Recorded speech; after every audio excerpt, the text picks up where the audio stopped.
This is a mini lesson analysis on Marth versus Sheik. Alright, good dash back. Like the okay, well, I liked how you played in the start. That's like a fine way to start. But this is what's gonna get you killed. Like I can already kind of see it that you're going for follow-ups that just don't work. Because first of all, like consider the value of like getting a grab in the first place, where it's like it's not that much, right? Chances are you're gonna get like I don't know, 10% from like a tech chase up throw up tilt that she can probably slide off of. You go for an edge guard where you have to make a read to get a little bit of percent. Like I think a much better value where you don't get reversaled if they were to tech in place is to just do a turnaround tipper down tilt. If it's not tipper distance, then you do a grab in place, like turnaround grab in place. So that way, even though the reward's not very, it's not that much, at least the risk isn't this, and not to mention it wasn't even really a true follow to begin with. The mix up here could have just been to after a regrab. But yeah, going for that much of a commitment for such low reward it's like essentially an auto lose. Like you won't win the matchup just for knowing that thing, but being put at 41% is like, now if she can get a lot of percent, like you actually have been giving this player everything by kind of going for like really hard reads. This one I think is a little bit more justifiable, to be fair, and it's like, okay, that didn't work out, but consider saving your hard read. Like you always want to represent the hard read, but not pull the trigger until you get a little bit of information first. Like I usually would not just go out there of a hard read immediately, because like the risk is really high. I think getting stuck in your movement kind of influenced the decision making there. Like I don't know.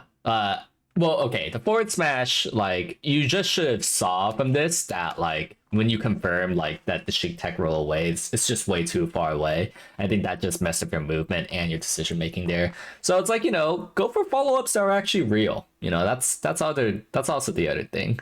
And this could have been you at 0% right now, but now all Sheik needs is just one hit. And your goal is to make it so then like Sheik just make the Sheik actually work for it. There hasn't been like a single interaction yet where the Sheik actually earned her hit.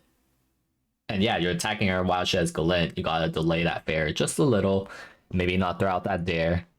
Playing your invincibility better. I love that, but I don't love the forward smash immediately after. Oh, you somehow got him. That's pretty good. So I think you could have been up 4 stocks to 2 with 0%.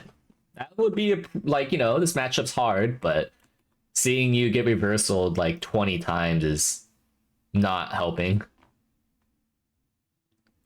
Never grab there. This is a really annoying quirk, and Yoshi specifically. You cannot grab here because of Sheik's low profile. Like better Sheiks will just crouch there. Like preemptively speaking. You just have to like either dash stance or space a fair there. Like there's actually no way to directly contest that. So yeah, just another thing that, you kind of just handed it to, handing it to her silver platter, don't side B there. There was definitely a better way that you could have recovered for sure. Like if you didn't side B and like you just focused on landing back on stage, you could have gotten more chances, but because you side B'd pretty close to her double jump aerial range, that resulted to her getting a free stock, and could have grabbed the ledge, but you were rushing your timing a bit. That was a good fair. That's a kind of fair I'm talking about whenever it comes to Sheik crouching. Instead of going for the dare, like it's not gonna work all the time, especially in like kind of a sour spot angle like this. You should just do like a double jump nair from edge rather than dare. Also, I think maybe you try to forward smash. Either way, they're both pretty bad. You should not attack when Sheik's scrapping like that. You will most definitely lose. Oh. Feel like if you air dodge a little bit more preemptively, you wouldn't have gone scar jump there. Like, I think recovering high here is fine. You just need to air dodge as well.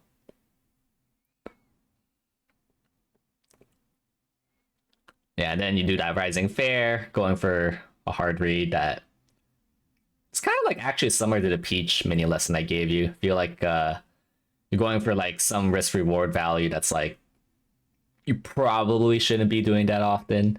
And then like going for another hard read. The thing is that like I feel like your problem is that I feel like your style is just inherently high risk, high reward, and it's easy to kind of get tripped up whenever you get the high reward value off of your plays. That like it might make you think that that's the right way to play, but and while you do need to make that high risk play sometimes, it does create a lot of variance and volatility, and that as a result, you're not going to get consistency for going for high risk, high reward. And my advice to you is that you need to stick with a more low risk game plan, but at the same time, know when it's time to pull the trigger with the high risk, high reward part. I'm not saying to remove the high risk, high reward part of your play style, but you gotta know the time and place for it. I don't think you should be going for those immediately, but rather like, represent that you might go for the high risk, but then save it. Cause yeah, like as I said, like, a lot of volatility is gonna happen. And you have to check for certain things in order to see that your conditions of going for a high risk play is going to work out. Overall, though, got reversal like 30 times. I feel like, at that point when I said that you could have been up 4 stocks to 2, if you just didn't get reversaled for free all the time, you would have won this game for sure. But because you were going for high risk, low reward setups like that for sure, you just cannot do high risk, high rewards, high risk, low reward setups. It's just incorrect. That was constantly happening. And yeah, I mean, make the Sheik work for it.